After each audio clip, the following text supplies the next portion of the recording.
Vamos falar de amor hoje. Primeira regra, o amor não é coisa para covardes. Se você for uma pessoa que o medo te domine, você vai ficar sempre no mundo das ilusões.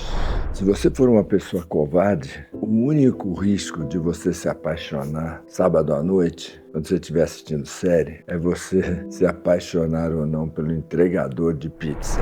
Por quê? Porque em casa, você lá sentada, acomodada, as coisas não vão acontecer. O medo, ele destrói as possibilidades. Eu vou te contar uma história muito forte da minha vida. Quando eu fiz cursinho para a Faculdade de Medicina, eu me apaixonei por uma colega de cursinho. Eu com 19 anos, ela mais velha que eu, 21 anos, ela chamava Kátia. Pois bem, eu era apaixonado pela Kátia. Mas eu também era muito tímido. Eu era tão tímido que a minha primeira namorada, e eu já tinha uns 16 anos, chamava Nilza. Como é que foi o nosso namoro? A gente estudava junto e um dia eu escrevi num pedaço de papel: Nilza, você quer namorar comigo? E dei o papel para ela. Ela leu o papel e escreveu alguma coisa e a resposta foi sim. Uns 3 meses depois, sem sequer pegar na mão, sem sequer dar um abraço. Beijo, então, zero. Não acontecia nada, a gente ficava estudando junto, falava de matemática, física. Um dia eu escrevi assim: Nilza, vamos terminar o nosso namoro? Aí dei o papelzinho para ela. Ela escreveu alguma coisa, eu li sim, esse foi o meu namoro. Aí depois eu tive minha primeira namorada, eu já estava com uns 17, 18 anos. Aí eu parei com a Kátia. E eu tinha um amigo chamado Antônio Carlos. E um dia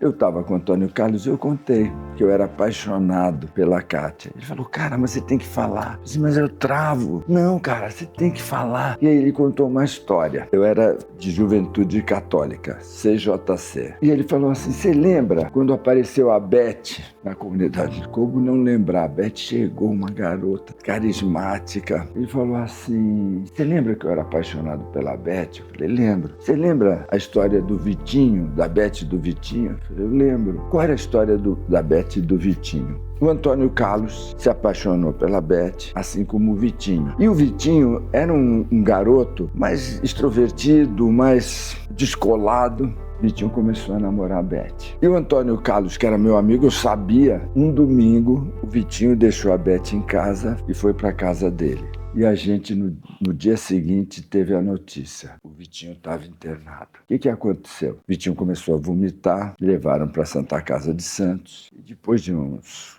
4, 5 dias, descobriram que o Vitinho tinha um câncer no cérebro. E a perspectiva do Vitinho continuar vivo era de 2, 3 meses. Passou um mês, passaram 3 meses, passou um ano, passaram 2 anos, passaram 3 anos. E a gente olhando o Antônio Carlos apaixonado pela Beth, a Beth namorando o Vitinho, que estava esperando a hora da morte. E aí o Antônio Carlos falou: sabe como que eu... Você lembra? Eu era apaixonado pela Beth, mas, putz, como que eu vou paquerar o meu amigo que estava morrendo no hospital? Aí um dia estava um baile de garagem, estava a Beth lá, estava eu, e eu falei assim: hoje acaba esse drama. Então eu peguei um guardanapo, fiz uma bolinha, e eu falei para mim: quando eu abraçar a Beth para dançar, eu vou ter que soltar a bolinha, senão eu vou ficar com uma mão fechada. E quando a bolinha saísse da minha mão, eu ia falar para Beth: Beth, eu te amo. E aí, alguma coisa ia ter que acontecer. Então eu cheguei para ela, quando tive que abrir para não abraçar, para não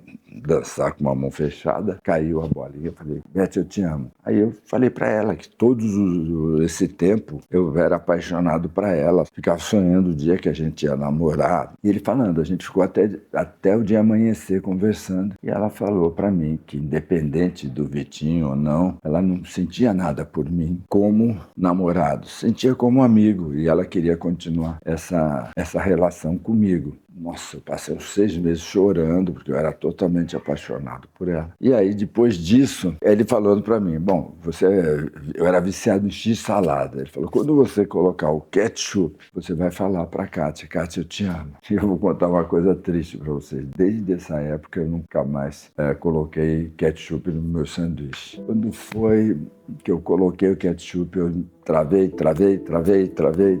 Um mês depois eu entrei na faculdade de medicina e eu nunca mais vi a Kátia. Mais de 2 anos depois, um dia o pessoal da secretaria da faculdade me chamou, que tinha uma carta para mim. Quando eu vi o envelope, eu reconheci a letra lindíssima que a Kátia tinha, super delicada, né? Abri a carta, nessa carta ela falava assim: Roberto, eu preciso falar uma coisa para você. Eu me casei, eu tenho uma filha, mas eu preciso confessar. Todos os dias eu penso em você. Todos os dias eu me pergunto, como que seria a sua resposta se eu falasse para você que eu era apaixonada e que todos os dias eu ficava sonhando que você falasse, me abrisse a porta para a gente fazer alguma coisa. E aí tinha uma carta assim que foi uma declaração de amor inesquecível. Quando eu li aquilo, a minha vontade é pegar essa cabeça e bater na parede.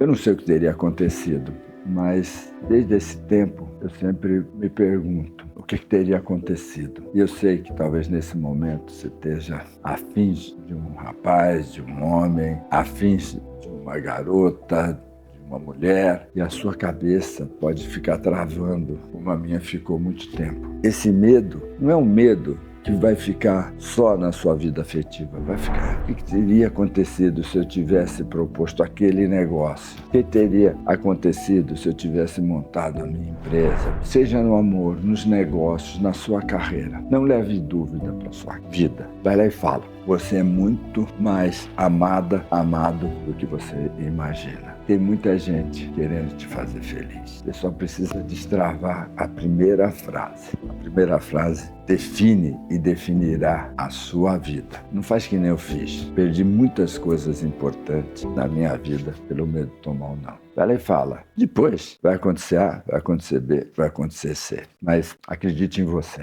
Se você gostou desse vídeo, estou numa nova fase, vem muitos vídeos como esse. Então, me segue, dá um like e compartilha com pessoas que têm que parar com esse medo de tomar não. Essa é uma maneira de você dizer eu te amo para as pessoas que você se importa. Beijo.